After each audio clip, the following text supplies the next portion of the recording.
네, 여기 보시면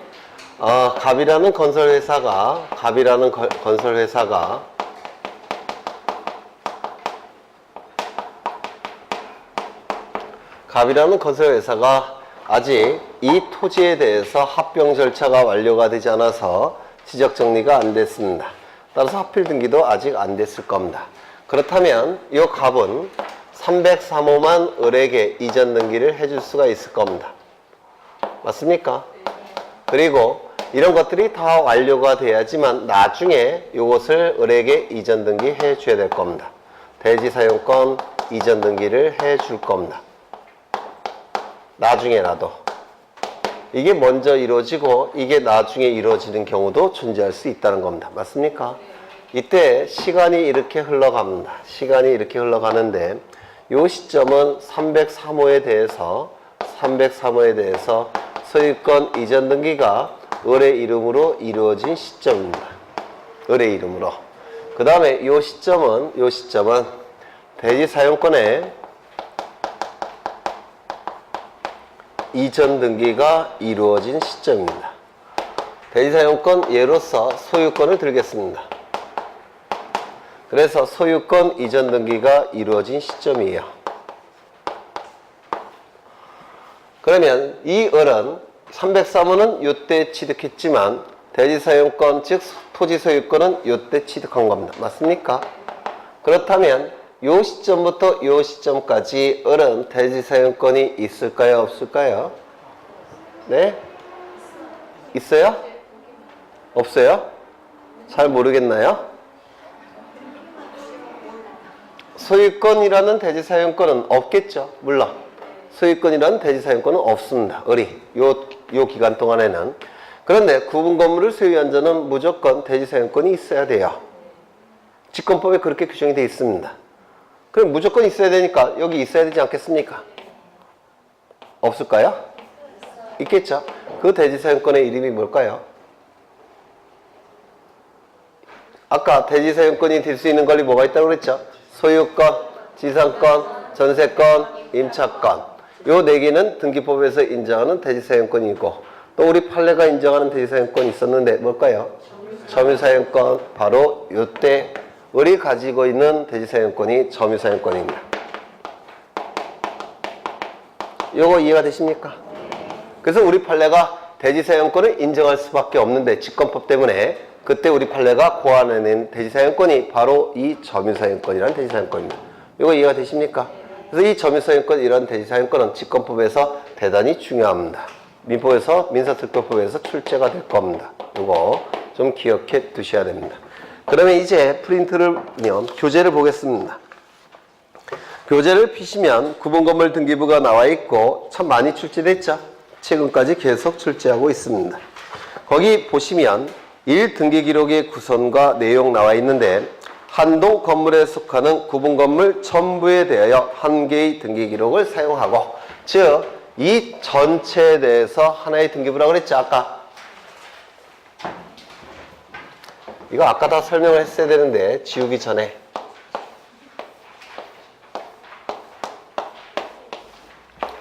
여기 보시면 이 건물에 대한 등기부는 1001동 등기부가 있고 표제부가 있고 101호 표제부가 있고 갑구가 있고 을구가 있겠죠. 그 다음에 102호 표제부가 있고 갑구가 있고 을구도 있을 겁니다. 쭉쭉쭉 가서 303호 표제부가 있고 갑구가 있고 을구가 있겠죠. 이 전체가 뭐라고 그랬습니까? 하나의 등기부라고 얘기했죠. 따라서 이 등기부를 1001동 등기부는 이거고 303호 등기부도 이거라고 그랬죠.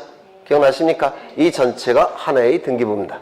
거기 나와 있는 문구를 보시면 한 동 건물에 속하는 구분건물 전부에 대하여 하나의 등기기록을 사용하고 이 전체가 하나의 등기부라는 겁니다.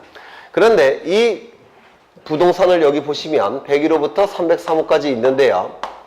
법적인 건물은 몇 개입니까? 법적인 건물은 하나입니까?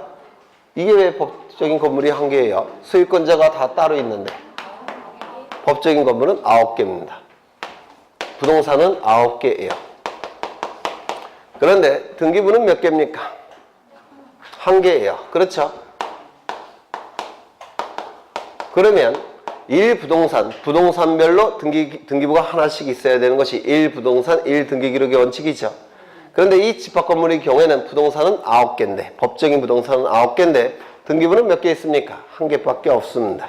따라서 1부동산 1등기기록의 원칙의 예외다라고 평가합니다.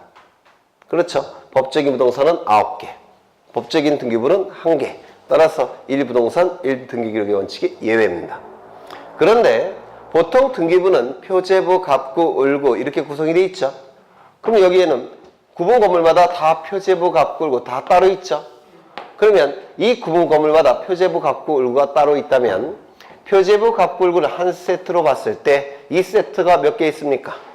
9개가 있죠. 그러면 부동산은, 법적인 부동산은 9개인데 그 내용을 보시면 실질로 평가한다면 표제부, 갑구, 을구 이게 한 세트로 봤을 때 이 세트가 9개가 있는 것이죠.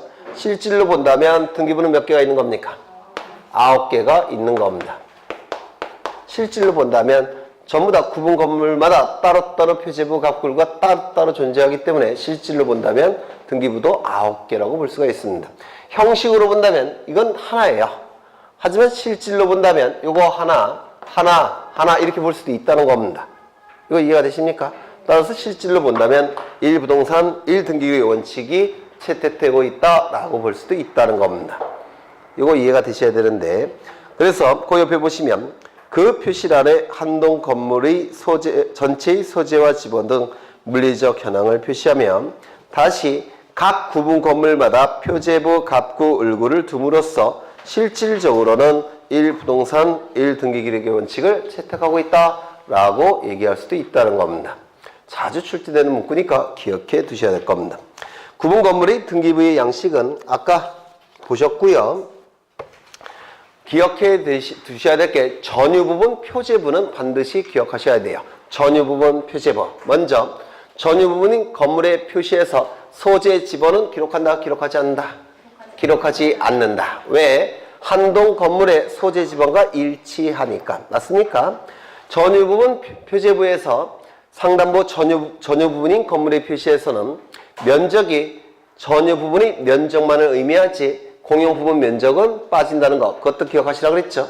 그리고 하단부에는 대지권의 종류와 대지권의 비율이 기록이 되는데 대지권 비율은 구분 건물 면적 비율이다. OX, X. 전유 부분 면적 비율이다. 요거까지 기억해 두셔야 됩니다. 그 다음에 대지권이라는 뜻의 등기는 대지 사용권이 대지권이 되었다는 뜻의 등기는 어느 등기부에 한다고요?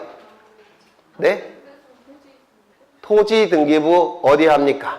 대지권이 소유권일 때는 갑구에, 대지권이 소유권 이외에 걸릴 때는 을구에 하는 거니까 대지권이라는 뜻의 등기, 대지권이라는 사실의 등기는 토지 등기부 해당 구의 등기관이 직권으로 한다고 했는데 기억나십니까? 네, 꼭 기억해 두셔야 되고요. 별도 등기는 어디다 한다고 했습니까? 전유 부분 표제부 하단부에 한다고 했죠. 기억나십니까? 한동 건물의 표제부 하단부가 아니라 전유 부분 표제부 하단부에 한다고 했죠. 5번 규약성 공용 부분의 등기는 어디에 합니까? 규약성 공용 부분은 표제부만 존재하죠. 따라서 어디에 한다고 했습니까? 표제부에 한다고 했죠. 이 표제부에 누가 신청하는 겁니까? 소유권의 등기명인이 단독 신청한다고 했는데 기억나십니까? 소유권의 등기명인이 단독 신청하게 될 겁니다. 그 다음에 이 규약을 폐지하게 되면 공용 부분이 뭐로 환원이 됩니까? 전유 부분으로. 그러면 그 전유 부분을 취득하는 자가 있겠죠? 그 전유 부분에 대한 소유권 취득자가 무슨 등기 신청한다고 했죠? 소유권 보존 등기 신청해서 갑구를 만든다고 했죠? 네, 이런 건 다 출제가 되는 문구들입니다. 넘겨보시면 대지 사용권의 사후 취득이 나오는데요. 이 토지에 관한 지적공부 정리가 이루어지지 않았다면 하필 등기도 아직 안 됐을 겁니다. 그렇다면 전유 부분을 구분 건물을 다른 자에게 넘기고 먼저 이 토지에 대한 하필 등기를 한 다음에 나중에 넘겨야 되겠죠. 맞습니까? 대지 사용권을 나중에 넘길 겁니다. 이때 대지 사용권을 새롭게 취득한 자는 무슨 등기도 같이 신청한다고 했습니까? 대지권 등기. 그렇죠. 대지사용권 이전 등기 신청하면서 대지권 등기도 신청해야 된다고 그랬죠. 대지사용권 이전 등기는 공동 신청, 대지권 등기는 아까 단독 신청이었죠. 두 개의 등기 신청은 어떻게 신청? 동시 신청. 네, 그러한 내용들이 대지사용권의 취득에 나옵니다. 굉장히 고급 지문들이에요. 가장 난이도가 높은 수준의 지문들을 하는 겁니다. 지금 그 다음에 기타가 나오는데요. 등기부의 주의점 이거 좀 보시면 표제부에는 접수번호가 기록이 될까요? 안 될까요? 안 됩니다. 표제부에는 접수번호를 기록하지 않습니다. 두 번째, 표제부에는 등기의 목적도 기록하지 않습니다. 이유는요. 등기의 목적은 소유권 이전, 저당권 설정, 전세권 이전 뭐 이런 것들이에요. 표제부에는 권리에 관한 내용이 기록이 됩니까? 권리에 관한 내용이 표제부에는 기록되지 않습니다. 따라서 이 권리에 관한 내용을 기록하는 이 등기의 목적은 기록하지 않습니다. 두 번째, 보존 등기에 있어서는 등기원인과 그 날짜를 기록하지 않습니다. 이거 꼭 기억하셔야 돼요. 이 보존 등기 언제입니까? 소유권을 취득한 자가, 소유권을 처음으로 취득한 자가 그 취득한 소유권을 보호받기 위해서 등기부를 개설하는 등기가 보존 등기죠. 그런데 그 소유권 취득의 원인은 너무나도 다양합니다. 너무나도 다양하기 때문에 등기 원인은 기록하지 아예 않습니다. 소유권 취득의 원인이 너무나도 다양하기 때문에 그걸 정형화시킬 수가 없기 때문에 등기 원인이 따로 기록되지 않습니다. 두 번째, 날짜. 이 날짜도 기록하지 않아요. 왜냐하면 너무나도 불분명합니다. 소유권 취득 날짜는 너무나도 불명료하기 때문에 등기 원인 날짜도 아예 기록하지 않습니다. 그래서 이거 자주 출제가 되니까 여기 자주 출제가 되는 지문만 모아놓은 거예요. 세 번째, 규약상 공용 부분은 각골구가 있습니까? 없다 그랬죠. 네 번째, 이 별도 등기는 어디다 한다고요? 전유 부분 표제부 하단부에 한다고 그랬죠. 한동 건물 표제부 하단부가 아니라 전유 부분 표제부 하단부에 한다고 했고요. 대지권 취지 등기는 어디 한다고요? 토지 등기부 해당구에 한다고 했죠. 토지 등기부 해당구에 하게 될 겁니다. 그 다음에 등기부 표제부의 특징 보시면 접수번호 기록하지 않는다는 거 말씀드렸고, 표제부에는 가등기를 할 수가 없는데요. 가등기는 권리의 순위를 보존하기 위해서 임시로 하는 등기가 가등기예요. 다시요. 권리의 순위를 보존하기 위해서 임시로 하는 등기가 가등기입니다. 문제는 표제부에는 권리에 관한 내용이 기록됩니까? 안 됩니까? 안 되고 있죠. 따라서 가등기를 할 수가 없습니다. 권리의 순위를 보존하기 위해서 임시로 하는 등기가 가등기이기 때문에 표제부에는 권리에 관한 내용이 기록될 수가 없어서 가등기할 수가 없습니다. 그 다음에 표제부에는 무효등기의 유형이 인정됩니까?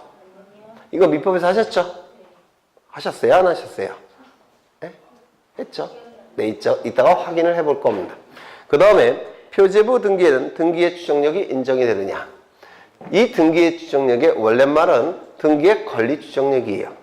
그게 본래 말입니다. 등기의 권리 추정력. 이따가 보실 텐데요. 그래서 권리에 관한 등기에서만 추정력이 인정이 되는 겁니다. 권리에 관한 등기에서만. 문제는 표제부에는 권리에 관한 내용이 기록이 됩니까? 안 되죠. 따라서 표제부 등기에는 추정력이 있을 수가 없습니다. 그 다음에 넘어가 보시면 이제 등기의 대상인 물건을 보실 텐데요. 물건은 크게 두 가지 종류가 있죠.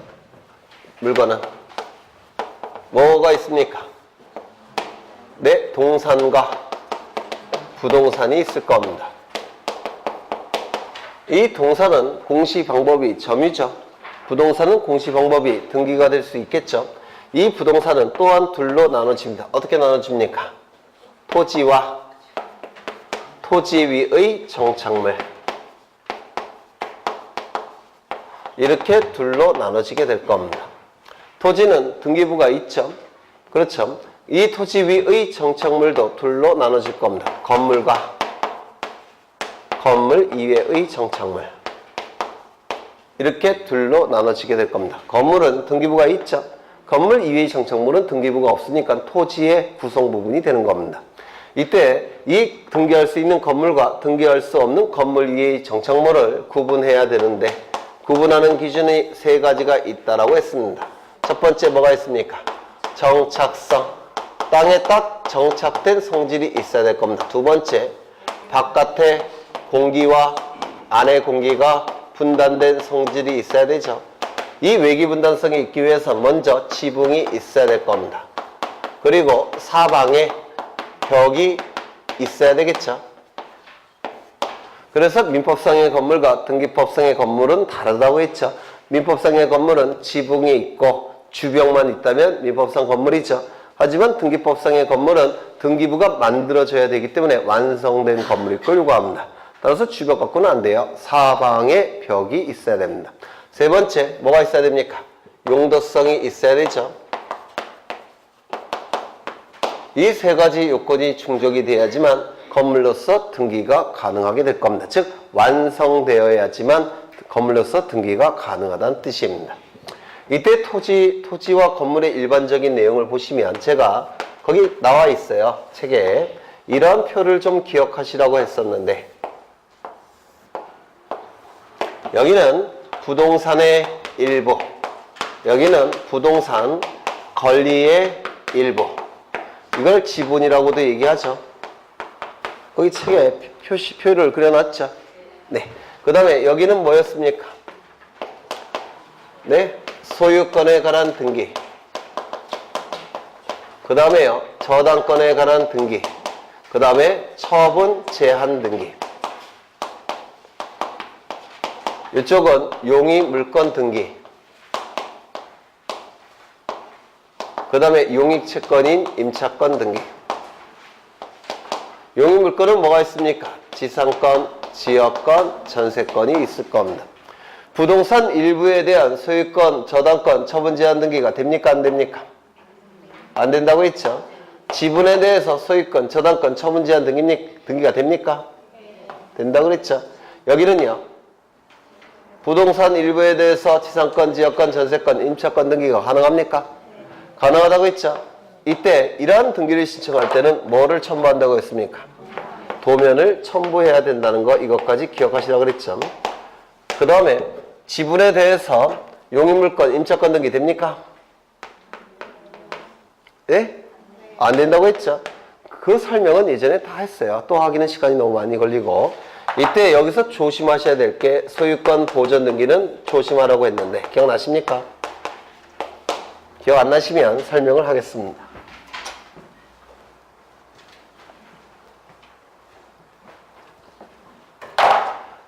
갑을병이 1억 원씩 각출합니다.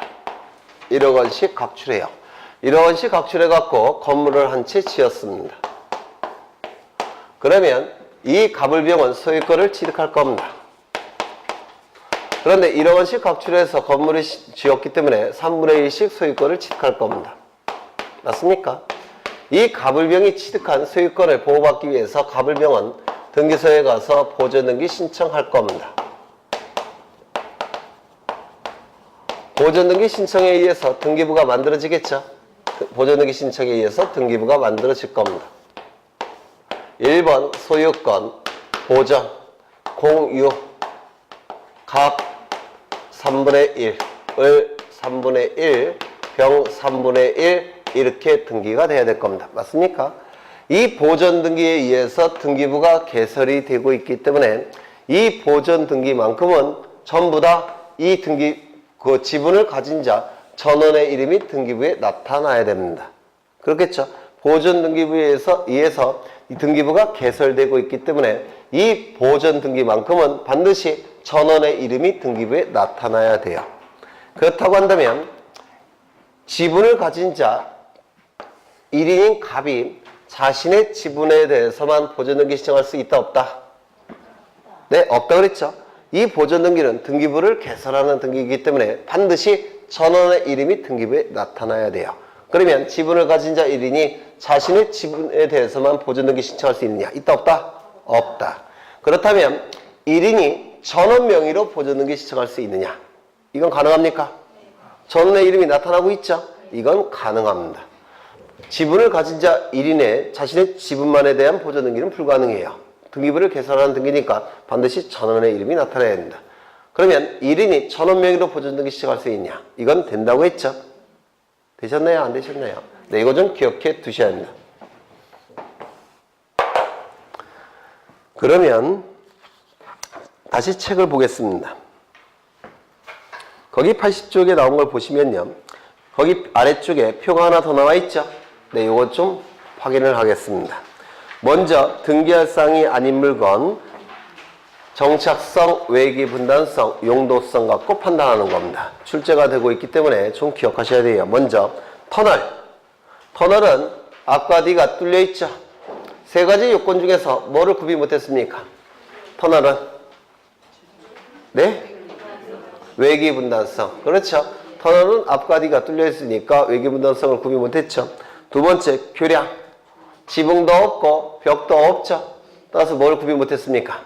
외기 분단성을 구비 못했죠. 그 다음에 토굴. 이것도 앞이 뻥 뚫렸죠. 그렇죠. 외기 분단성을 구비 못했습니다. 등기할 수가 없습니다. 건물로서 등기할 수 없다는 뜻이에요. 급유 탱커. 뭐를 구비 못했을까요? 정착성을 구비를 못한 겁니다. 움직이니까. 그 다음에 일시 사용을 위한 가설 건축물. 가짜가 임시 가짜고 설은 설치라는 뜻인데 임시로 설치한 건축물. 이건 언제든지 해체해서 다른 곳에 옮겨서 설치할 수가 있습니다. 따라서 뭘 구비 못했을까요? 정착성. 그 다음에 방조지 부대시설. 이건 부대시설이라고 되어 있으니까 건물로 볼 수 없겠죠. 그 다음에 공작물. 이것도 공작물이라고 되어 있으니까 건물이 될 수 없겠죠. 네. 그 다음에 견본주택 모델하우스. 이건 벽돌로 진 걸 얘기하는 게 아니고요. 나무로 진 걸 얘기하는 겁니다. 이 견본주택도 해체해서 다른 곳에 옮겨서 설치할 수가 있기 때문에 등기할 수 있는 건물이 아닙니다. 지붕이 없는 공작물, 외기 분단성이 없겠죠. 그 다음에 주유소의 캐노피. 주유소의 캐노피는 이거예요. 다 아시는 건데요. 주유소를 가보시면 여기 주유기가 달려 있고요. 차가 정차하면 여기서 기름 넣어주겠죠. 이렇게. 이때 요 지붕과 요 기둥이 캐노피라고 불러요. 캐노피. 그럼 이 캐노피는 뭐를 구비 못했습니까? 외기 분단성. 벽이 없죠. 외기 분단성이 없고 지붕만 갖췄으니까 이거는 등기할 수 있는 건물이 아닐 겁니다. 그 다음에 모델하우스, 비닐하우스. 이것도 해체해서 다른 곳에 옮겨서 설치할 수가 있기 때문에 정착성을 갖추지 못했다라고 얘기합니다. 그 다음에 수조, 물 보관하는 거죠. 이 수조는 뭐가 없을까요? 지붕이 없습니다. 따라서 외기 분단성이 없을 테고요. 옥의 풀장, 지붕이 없겠죠. 따라서 등기할 수 있는 건물이 아니고요. 양어장, 벽과 지붕이 벽은 있을 수 있겠지만 지붕은 없겠죠. 따라서 등기할 수 있는 건물이 아닙니다. 조심하셔야 될 것은 법무사 시험에 나왔는데요. 이 양어장은 지목이죠. 뭡니까? 토지에 대한 지목이죠. 따라서 토지로서 등기는 가능해요. 그렇죠. 토지 지목이니까 토지로서 등기는 가능합니다. 뭐로서 등기가 안 된다는 뜻인가요? 건물로서 등기가 안 된다는 뜻입니다. 그리고 경량 철골조. 경량은 가벼운 이란 뜻이고 철골은 뭡니까? 철근으로 만든 골조라는 뜻이죠. 철근으로 만든 골조. 그 다음에 철골조에서 조는 만들 조자예요. 그래서 가벼운 철골로 만든 이란 뜻입니다. 그 옆에 조립식 패널 구조. 패널은 판넬을 얘기해요. 널판지. 판넬을 얘기하는 겁니다. 조립식 패널 구조의 건축물. 왼쪽에 7번을 보시면 경량 철골조, 경량 패널, 지붕 건축물은 등기할 수 있다 이렇게 돼 있죠. 지붕이 있다는 얘기는 외기 분단성이 있으니까 등기할 수 있을 테고 오른쪽은 지붕이라는 문구가 없죠. 따라서 외기 분단성이 없다는 뜻이 될 겁니다. 그 다음에 공작물 시설로 등록된 해상, 관광, 호텔용 선박. 선박은 건물이 될 수 없겠죠. 선박은 동산이에요. 준부동산이라고 그러죠. 선박은 동산이니까 건물로 등기할 수 없을 겁니다. 그 다음에 구조상 공용부분, 복도계단, 표제부도 없고 각부도 없고 을구도 없다 그랬죠. 네. 공용부분이 구조상 독립성이 없기 때문에 면적이 따로 없습니다. 면적이 없다는 얘기는요. 무슨 뜻이에요? 외기 분단성이 없다는 뜻입니다. 구조상 독립성이 없으니까. 그 다음에 지하상가나 시장 건물의 통로, 복도, 계단, 변소. 이건 뭘까요? 구조상 공용 부분이에요. 구조 자체가 공동으로 사용하는 부분이죠. 그렇지 않습니까? 상가 변소도 화장실도 구조 자체가 공동으로 사용하게끔 만들어진 거죠. 네, 이것도 구조상 공용 부분입니다. 등기할 수 없을 겁니다. 그 다음에 12번을 보시면 각종 시설들이 나와 있죠. 이건 건물이 될 수 없으니까 등기할 수가 없을 겁니다. 왼쪽을 보시면 하천이 나와 있는데 하천법상의 하천을 얘기할 텐데요. 예전에 하천법상의 하천은 등기할 수가 없었습니다. 그런데 이제는 원칙이 모든 등기가 다 가능합니다.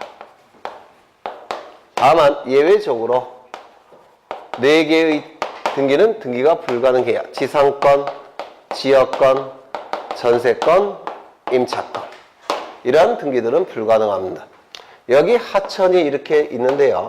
이 하천은 생활용수, 농업용수, 공업용수로 사용이 될 겁니다. 맞습니까?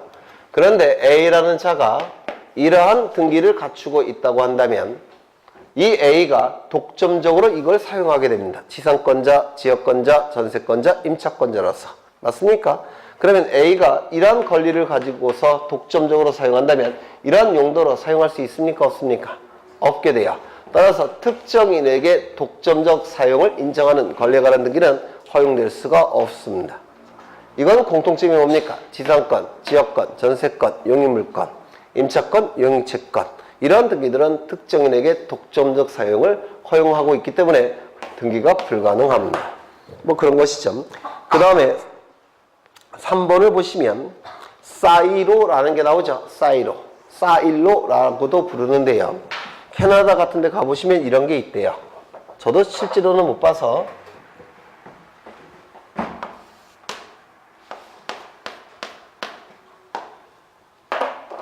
이건 토지고요. 이 럭비공 같이 생긴 큰 구조물이 있답니다. 럭비공처럼 생긴. 캐나다나 미국 같은 데 가보시면 땅덩어리가 워낙 넓죠. 맞습니까? 그래서 곡물을 재배할 때 그 곡물의 수확량이 굉장히 많죠. 맞습니까? 그래서 그 곡물을 여기다가 보관한대요. 시멘트로 만들어진 이 사일로에다가. 럭비공처럼 생겼습니다. 이게. 그러면 이거 시멘트로 만들어졌으니까 여기다 곡물을 보관한 겁니다. 또는 기름 같은 걸 보관을 해요. 럭비공처럼 생긴 그 콘크리트 구조물이에요. 그러면 콘크리트로 만들어졌으니까 정착성 있습니까? 있겠죠. 그 다음에 이 럭비공처럼 생겼으니까 외기부동성 있겠죠. 그렇죠. 그 다음에 용도성 갖추겠습니까? 농장 그 곡물 보관 용도. 그렇죠. 용도성 갖췄습니다. 따라서 등기가 가능합니다. 사일로. 일종의 뭡니까? 창고 역할을 하는 겁니다. 창고 역할. 네. 그 다음에 거기 비각이라는 게 나오는데 비각이 뭐냐면요. 이거는 만주 퉁구 지방에 있는 강개토 대왕 비문입니다. 강개토 대왕 비문. 그러면 이게 워낙 오래전에 만들어졌기 때문에 이게 비바람을 맞다 보면 이 비문이 다 지워지겠죠. 침식작용에 의해서. 맞습니까? 풍화작용, 침식작용에 의해서 이게 다 지워질 겁니다. 여기까지 되셨습니까? 그러면 이런 침식작용, 풍화작용을 막기 위해서는 어떻게 할 수밖에 없습니까? 지붕을 일단 세운 다음에 그 다음에 집을 만들어줘야 됩니다. 이렇게. 물론 바깥에서 보도록 하기 위해서 유리로 만들어야 되겠죠. 맞습니까? 이게 뭐냐면 비각이라는 겁니다. 비문집. 비문집. 그러면 첫 번째 정착성 있겠습니까? 있겠죠. 그 다음에 외기분단성 있겠습니까? 유리지만 벽은 있는 겁니다. 맞습니까? 그 다음에 용도성. 비문의 풍화작용을 막기 위해서 용도성 갖췄겠죠. 따라서 등기할 수 있습니다. 그래서 이 비각이라는 것은 비문의 집을 얘기해요. 비문의 집. 등기가 가능합니다. 그 다음에 넘겨보시면 거기 아래 박스가 나와 있는데 거기 2008년 4월 7일부터 시행된 개정 하천법이라고 나와 있죠. 이 하천법의 개정에 의해서 이제 하천은 등기가 가능합니다. 모든 등기가 다 가능해요. 따라서 전세권 안 될 테고 저당권 등기, 가압류 등기, 가처분 등기 이런 게 다 가능합니다. 다만 금지되는 등기가 맨 밑에 나와 있죠. 지상권, 지역권, 전세권, 임차권 등기는 허용되지 않습니다. 왜냐하면 독점적 사용이 가능하게 되기 때문에 그렇습니다. 넘기겠습니다. 그 다음에 등기의 권리 추정력을 보셔야 되는데, 등기의 권리 추정력. 시간이 많이 걸릴 것 같은데, 민법에서 하실 테니까 간략하게만 보겠습니다. 등기법에서 출제되는 부분만 보겠습니다.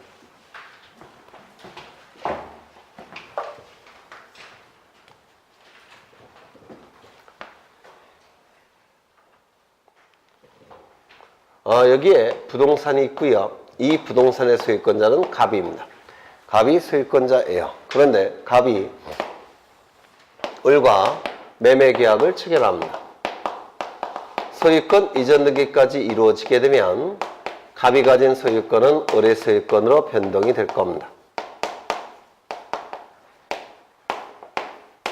이때 이 등기가 이루어지게 되면 갑은 소유권을 상실할 겁니다. 소유권을 상실하면 등기부만 놓고 볼 때 불이익이 발생한다고 하죠. 이런 자를 뭐라고 부릅니까? 등기의무자라고 부를 겁니다. 이 등기가 이루어지면 을은 소유권을 취득할 겁니다. 등기부만 놓고 볼 때는 이익이 발생할 겁니다. 이런 자를 뭐라고 부릅니까? 등기권리자라고 얘기할 겁니다. 이 등기의무자와 등기권리자가 등기소에 가서 등기를 공동으로 신청하는 것이 원칙이 될 겁니다. 그러면 이 등기소에는 등기관이라는 국가공무원이 있는데, 등기소에는 등기관이라는 국가공무원이 있는데, 이 등기관이라는 국가공무원은 등기법이 정하는 아주 엄격한 절차를 통해서 등기를 실행합니다. 등기가 실행이 되면 등기부에 이러한 내용이 기록이 될 겁니다. 1번 소유권 보전 갑. 2번 소유권 이전 을 이렇게 기록이 될 겁니다. 맞습니까? 이때 을을 뭐라고 부르냐면 소유권의 등기명의이라고 부를 겁니다. 이 소유권의 등기명의인에게 등기된 권리는 뭡니까? 소유권이죠. 등기된 권리인 소유권이 존재한다고 추측하여 정하는 힘이 이 등기에는 있더라는 겁니다. 이것을 등기의 권리추정력이라고 부릅니다. 등기의 권리추정력. 그래서 이 추정이라는 문구가 나오는데요. 추측하여 정하는 힘, 추측하여 정한다 라는 뜻이에요. 추측해서 정해진 이유는요. 이 추측해서 정한다는 건 뭐냐면 지금 70에서 80%는 이 등기는 믿을 수 있다는 뜻입니다. 이것이 의미하는 바가 이 등기는 70에서 80%는 믿을 수가 있는데요. 이것을 등기의 권리추정력이라고 부릅니다.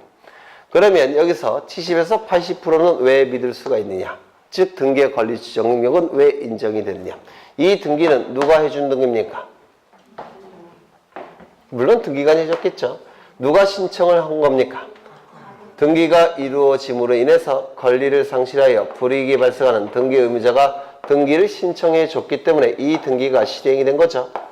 이게 거짓의 내용이라고 한다면 얘가 신청을 했을까요? 안 했을 겁니다. 맞습니까?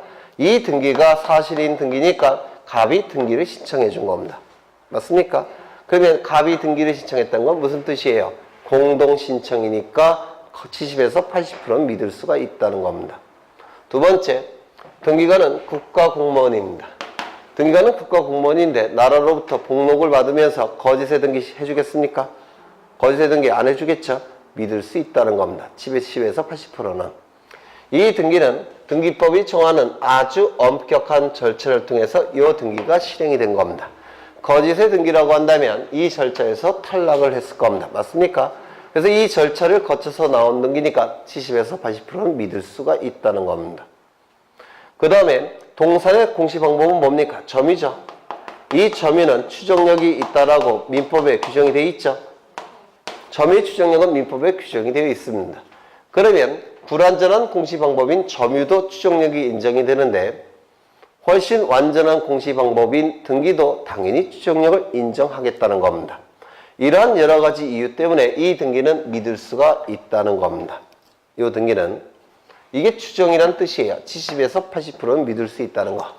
100%짜리도 있죠. 100%짜리는 뭡니까? 간주한다, 본다, 의지한다. 이게 100%예요. 90%짜리도 있습니다. 다 법률 용어가 있어요. 90%는 개연성, 개연성을 90%라고 불러요. 50에서 60%도 있습니다. 뭘까요? 가능성, 가능성. 이게 다 법률 용어예요. 네, 법률 용어입니다. 그래서 아주 정밀하죠. 네, 100% 의지한다, 본다, 간주한다. 90% 개연성 있다. 70에서 80% 추정한다. 그 다음에 네, 50에서 60% 가능성 있다. 다 법률 용어입니다. 그래서 이 등기의 권리 추정력은 그 인정하는 근거가 뭐냐? 이미 말씀을 드렸습니다. 민법, 등기법 어디를 보더라도 인정 근거 규정이 없습니다. 권리 추정력을 인정하는 근거 규정이 없어요. 점유의 추정력은 근거 규정이 있지만 등기의 추정력은 근거 규정이 없습니다. 그러면 왜 인정하느냐? 우리 학설과 판례가 인정하는데요. 학설과 판례가 인정하는 이유는 아까 말씀드린 바대로 첫 번째 공동신청, 두 번째 국가공무원이 해줬다는 거, 세 번째 엄격한 절차를 거쳐서 나왔다는 거, 네 번째 불완전한 공시방법인 점유에도 추정력이 인정되니까 좀 더 완전한 공시방법인 등기에도 추정력을 인정하겠다는 거. 이런 여러 가지 근거에 의해서 점유의 등기의 권리 추정력이 인정이 되더라는 겁니다. 여기까지 되셨습니까? 두 번째, 이제 본질을 공부하셔야 될 텐데요. 이 권리 추정력의 본질에 관한 논의는 두 가지가 있습니다. 첫 번째, 이 등기의 권리 추정력을 법률상 추정력으로 보는 견해가 있고요. 이 등기의 권리 추정력을 사실상의 추정력으로 보는 견해가 있습니다. 그러면 법률상 추정력이라는 것은 무슨 의미일까요? 법률에서 인정하는 힘이란 뜻입니다. 법률에서 인정하는 힘. 이게 법률상 추정이에요. 그러면 사실상 추정력은 뭐겠습니까?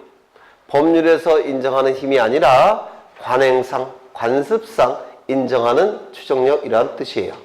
그러면 어느 것이 더 힘이 센 걸까요? 그렇죠. 법률에서 인정하는 것이 더 힘이 세겠죠. 관행상 인정하는 것보다는. 맞습니까? 그럼 그 힘의 차이가 뭐냐면 이 법률상 추정력으로 보게 되면 아주 힘이 세기 때문에 이 추정력을 깨기 위해서는 잘 안 깨져요. 깨기 위해서는 법관에게 확신을 일으키는 증거가 있어야지만 깨집니다. 법관에게 이 등기가 거짓이라는 확신을 일으키는 증거로서만 깰 수 있다는 뜻이에요. 그런데 사실상의 추정력으로 보면 이 추정력을 깨기가 좀 쉬운데요. 법관에게 의심을 일으키는 증거 갖고도 깨집니다. 이걸 뭐라고 부르냐면 민사소송법에서 본증이라고 부릅니다. 이거는 반증이라고 불러요. 그러면 등기 명인에게 유리하게 보는 추정력은 어느 것일까요? 등기 명인, 즉 을에게 유리한 추정력은 법률상 추정일까요? 사실상 추정력일까요? 네, 잘 안 깨지는 게 등기 명인에게 유리하겠죠? 그럼 어느 게 더 잘 안 깨지겠습니까? 그렇죠. 법관에게 확신을 일으키는 증거는 그다지 많지 않습니다. 법관에게 의심을 일으키는 증거는 많이 있겠죠? 따라서 어느 게 더 깨지기 어려우냐? 요 위쪽입니다. 그런데 여기 반증이라는 용어가 나오는데요. 반대 사실의 증거.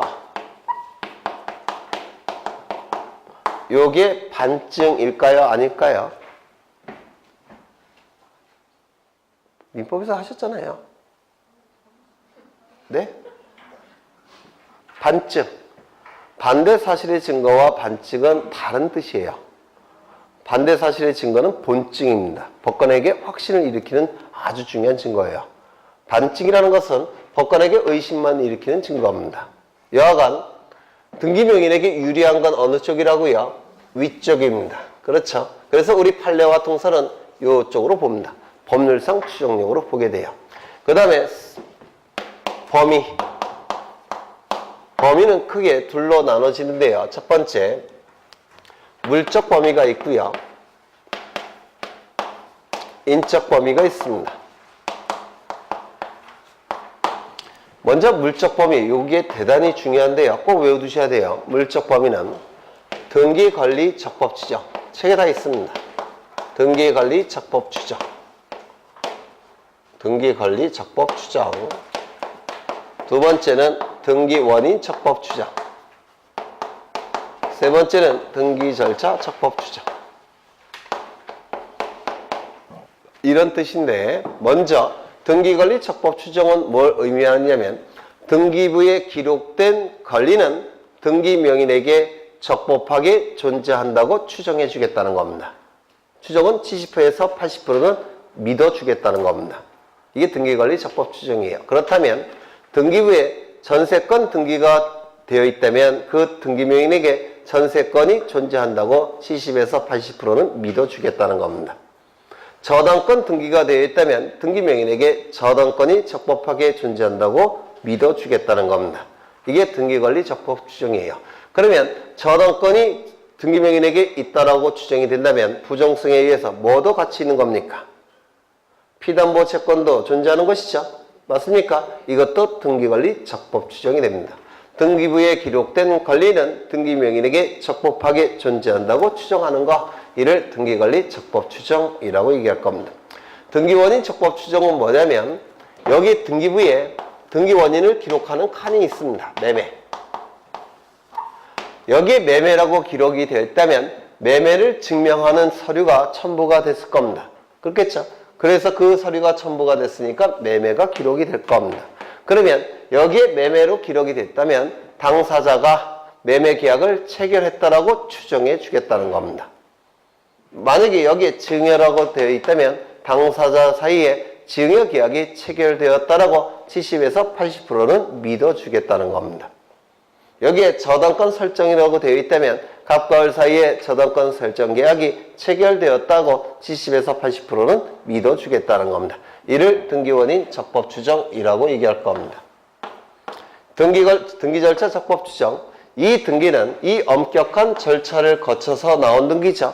그러면 이 등기가 이루어졌다면 이 절차를 거쳤다고 추정해 주겠다는 겁니다. 이를 등기 절차 적법 추정이라고 얘기하는데요. 예를 들어서 토지 거래 허가 구역 내의 토지에 대해서 등기가 되어 있다면 토지 거래 허가 절차를 다 거쳤다고 추정해 주겠다는 겁니다. 이게 등기 절차 적법 추정이에요. 대리인이 등기를 신청했다면 본인이 대리인에게 대리권을 수여하는 절차를 다 거쳤다고 추정해 주겠다는 겁니다. 이게 등기 절차 적법 추정입니다. 그러면 농지라고 한다면 농지 취득 절차를 다 거쳤다고 추정해 주겠다는 겁니다. 이를 등기 절차 적법 추정이라고 얘기합니다. 절차를 다 거쳤다고 추정하겠다는 거. 이를 등기 절차 적법 추정이라고 얘기합니다. 그래서 이런 건 기계적으로 암기가 되셔야 돼요. 그 다음에 인적 범위가 나오는데요. 이 인적 범위는 둘로 나눠서 판단하는데, 먼저 인적 범위 첫 번째, 당사자는 권리 추정력을 주장할 수 있을까요? 없을까요? 즉, 등기 명의인은 권리 추정력을 주장할 수 있을까요? 없을까요? 을은 자신에게 이 등기가 되어 있음으로 인해서 권리가 있다라고 주장할 수 있을까요? 없을까요? 있겠죠. 자신에게 이익이 된다면 이 권리 추정력을 주장해야 될 겁니다. 그러면 제3자는 권리 추정력을 주장할 수 있을까요? 없을까요?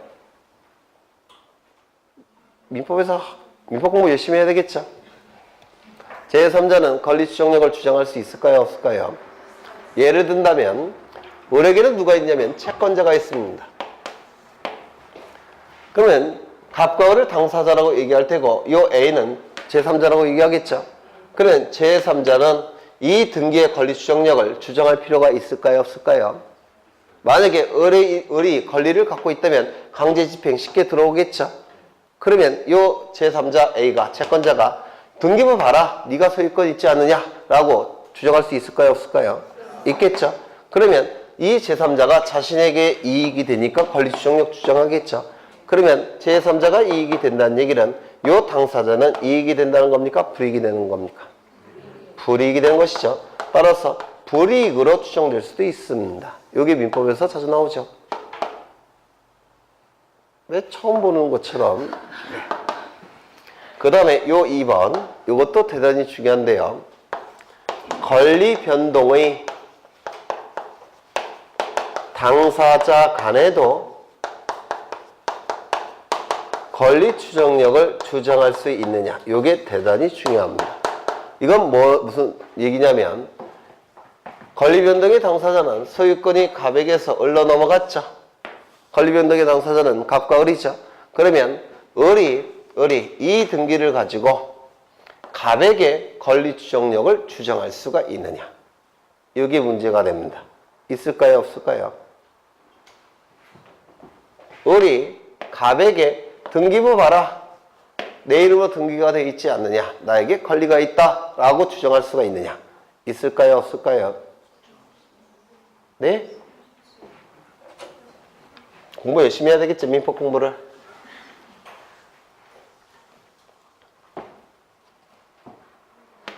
이건 둘로 나눠서 판단을 해요. 어떻게 나누냐면 소유권 이전 등기와 소유권 보존 등기로 나눠서 판단합니다. 먼저 이 소유권 이전 등기를 보시면 이 등기는 누가 해준 등기입니까? 갑이 해준 등기죠. 따라서 갑이 등기를 해줬으니까 이렇게 등기가 나올 수가 있었던 겁니다. 맞습니까? 공동신청이니까. 그렇죠. 그래서 이 소유권 이전 등기는 공동신청이기 때문에 전 소유자에게 주장할 수가 있는 겁니다. 네가 해줘놓고 왜 지금 딴소리 하느냐. 너랑 같이 등기소 가지 않았냐. 이렇게 주장할 수 있지 않겠습니까? 그렇죠. 따라서 공동신청이니까 당연히 주장할 수가 있는 겁니다. 전 소유자에게 권리주장력을 주장할 수가 있습니다. 갑이 해준 등기니까. 네가 거짓의 등기라면 네가 해줬겠느냐 이렇게 주장할 수 있지 않겠습니까? 그렇죠. 그런데 보존 등기는 얘기가 달라집니다. 왜 달라지느냐면 여기에 이러한 부동산이 있고 소유권자가 갑입니다.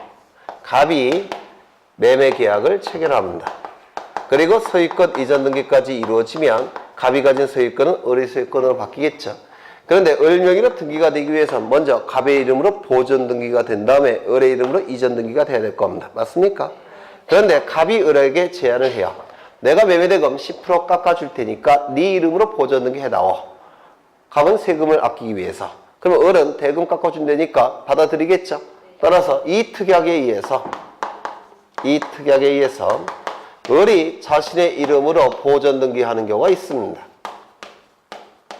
원래는 갑의 명의로 보존 등기한 다음에 이전 등기해야 되는데 특약을 맺으면서 을의 이름으로 보존 등기를 신청하는 경우가 있어요. 그러면 권리 변동은 갑에서 을로 변동이 됐지만 등기는 이전 등기가 안 되고 보존 등기 됐죠. 맞습니까? 그러면 이 을은 이 보존 등기를 가지고 갑에게 권리 추정력을 추정할 수가 있느냐? 있을까요? 없을까요? 없습니다. 이유는요. 보존 등기는 단독 신청에 의한 등기입니다. 갑이 해준 겁니까? 지가 혼자 신청한 겁니까? 혼자 신청한 것이죠. 따라서 이 보존 등기는 단독 신청이기 때문에 전 소유자 갑에게 주장할 수가 없습니다. 이건 있지만 갑과 을 간에 갑과 을과 공동 신청한 거라면 을이 갑에게 주장할 수도 있겠죠. 그런데 보존 등기는 을의 단독 신청에 의하는 등기니까 갑이 해준 등기가 아니에요. 따라서 이 보존 등기의 권리 추정력을 전 소유자 갑에게 주장할 수 있다 없다? 없다. 을의 단독 신청에 의한 등기니까. 이거 이해가 되십니까? 네. 그 다음에 요 갑이 100년 전에 이미 죽은 자예요. 100년 전에 죽은 자라는 게 확인이 됐습니다. 그러면 이 등기 믿을 수 있을까요? 없을까요? 없을 겁니다. 맞습니까? 죽은 자가 어떻게 100년 후에 나타나서 등기해 주겠습니까? 안 되겠죠? 이 갑은 이름이 전우치예요. 그리고 가로 안에 도사 이렇게 쓰여져 있습니다. 뭡니까? 허무인. 이 세상에 존재하지 않는 사람. 허무인이 해준 등기라고 한다면 이거 믿을 수 있겠습니까? 없을 겁니다. 이때는 권리 추정력을 인정할 수가 없습니다. 누가 보더라도 뻥카라는 게 확실하죠? 그렇죠? 70에서 80% 믿을 수 없겠죠? 네. 그러면 요 을이 전우치라고 되어 있습니다. 그리고 가로 안에 도사. 그러면 여기에 전우치 도사 이렇게 나와 있는데 누가 보더라도 뻥카죠. 이등기도 믿을 수가 없습니다. 그렇지 않겠습니까? 그렇죠. 그 다음에 이 을이 이미 100년 전에 돌아가신 분이에요. 믿을 수 없겠죠. 이때는 권리추정력을 당연히 인정할 수가 없습니다. 이거 이해가 되십니까? 하나 더.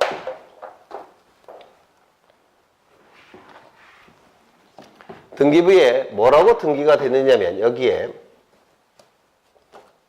갑 3분의 2, 을 3분의 1, 병 3분의 1 이렇게 공유로 등기되어 있습니다. 이거 권리추정력을 인정할 수 있을까요? 없을까요? 네? 왜요? 네, 3분의 4. 누가 보더라도 뻥카죠. 그렇죠. 합하면 얼마가 됩니까? 3분의 4가 되죠. 3분의 4가 될 수 있습니까? 지분이 없겠죠. 그래서 합산이 여기는 4가 나오고 여기는 3이 되니까 네, 이건 누가 보더라도 뻥카입니다. 권리추정력을 인정할 수가 없을 겁니다. 공유 지분의 경우 분자의 합이 분모보다 더 크게 되면 이건 누가 보더라도 잘못된 등기입니다. 70에서 80%를 신뢰할 수가 없다는 겁니다. 되셨습니까? 네. 하나만 더 보고 쉬겠습니다.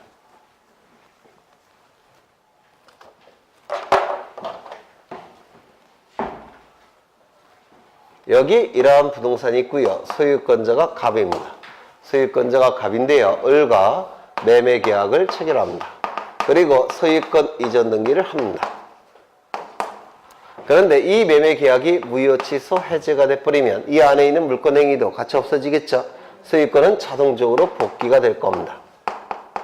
그러면 이 등기는 무효인 등기고 을은 이 등기를 말소시켜야 될 겁니다. 맞습니까? 그런데 말소하지 않고 그냥 내버려둔 상태예요. 이때 병이 매매 계약을 체결합니다. 그러면 병의 입장에서는 이때 을 명의로 등기가 되어 있으니까 을에게 소유권이 없다는 사실을 알까요? 모를까요? 모르겠죠. 그리고 단지 등기부만 믿은 것에 불과하니까 가실이 있을까요? 없을까요? 아니, 이 등기제도는 국가가 관리하는 제도예요. 믿을 수밖에 없지 않습니까? 가실이 있을까요? 없을까요? 없을 겁니다. 그런데 실제로는 알 수도 있겠죠. 실제로는 가실이 있을 수도 있겠죠. 따라서 추정해 줍니다. 추정될 뿐이에요. 그래서 등기부를 신뢰하고 거래 행위를 했을 때는 선의 무과실로 추정이 됩니다. 맞습니까? 갑은 이러한 부동산을 가지고 있습니다. 그런데 여기에 A라는 자가 저당권 등기를 이미 한 상태입니다. 저당권 등기를 이미 한 상태예요. 이때 병이 이 부동산에 대해서 매매 계약을 체결합니다. 그러면 보통이라고 한다면 매매 계약 체결할 때 등기부 떼어보겠죠. 등기부 떼어봤다면 선수이자가 있다는 걸 당연히 알겠죠. 지금 등기부를 통해서 A의 저당권이 공시되고 있죠. 그렇다면 이 병은 당연히 이 부동산에 대해서 선수이자가 있다는 것을 알고 있어야 되는 겁니다. 맞습니까? 악의로 추정이 되더라는 겁니다. 설령 몰랐다고 하더라도 이는 가실이 있는 겁니다. 추정이 되더라는 겁니다. 이거 이해가 되십니까? 그러면 여기서는 선의 무과실로 추정하고 여기는 악의로 추정하고 가실이 있다라고 추정이 되는데 지금 의미가 반대 의미죠. 그러면 반대 의미가 될 수밖에 없는 게 사안이 다른 겁니다. 사안이. 보통 책을 보면 하나의 사안을 갖고 거꾸로 추정하는 것처럼 보통 기술이 되어 있는데 그건 아니고요. 사안이 다른 경우에요. 이 사안의 경우는 선의 무과실로 추정되는 것이고 이 사안의 경우에는 악의 또는 선의 유과실로 추정이 되는 겁니다. 사안이 다르다는 겁니다. 첫 번째 사안, 두 번째 사안. 네. 그러면 이제 책을 통해서 확인을 해보면 등기의 권리 추정력이 나와 있고요. 추정력의 성질은 아까 법률상 추정력으로 본다고 그랬죠. 법률상 추정력으로 보게 되면 굉장히 강한 효력이기 때문에 법관에게 확신을 일으키는 증거로 껴야 된다고 했죠. 이 증거 이름이 본증이라고 얘기했습니다. 반대 사실의 증거로 출제될 수도 있어요. 반대 사실의 증거는 반증과 같은 뜻이 아니고요. 반대 사실의 증거도 본증이에요. 법관에게 확신을 일으키는 증거입니다. 그 다음에 이 법률상 추정으로 보는 것이 등기명인에게 유리하다고 했습니까? 아니면 사실상 추정력으로 보는 것이 등기명인에게 유리하다고 했습니까? 법률상 추정력으로 보는 것이 훨씬 강한 추정력이기 때문에 등기명인에게 유리하다고 그랬죠. 추정력의 범위, 물적 범위, 인적 범위가 나오는데 범위 대단히 중요하니까 기억하셔야 돼요. 등기관리 적법 추정, 등기번호 적법 추정, 등기절차 적법 추정. 그 다음에 인적 범위는 소유권 보전 등기와 소유권 이전 등기로 나눠서 판단한다고 했죠. 소유권 이전 등기는 공동 신청이니까 전 소유자에게 수정력을 추정할 수가 있는 것이고, 보전 등기는 단독 신청이기 때문에 전 소유자에게 추정력을 추정할 수 없다라고 얘기했죠. 네, 그런 내용들이 쭉 나오게 돼요. 그 다음에 추정력의 효과는 설명이 됐고요. 번복, 이건 좀 쉬었다 하겠습니다. 네, 조금 쉬었다 하겠습니다.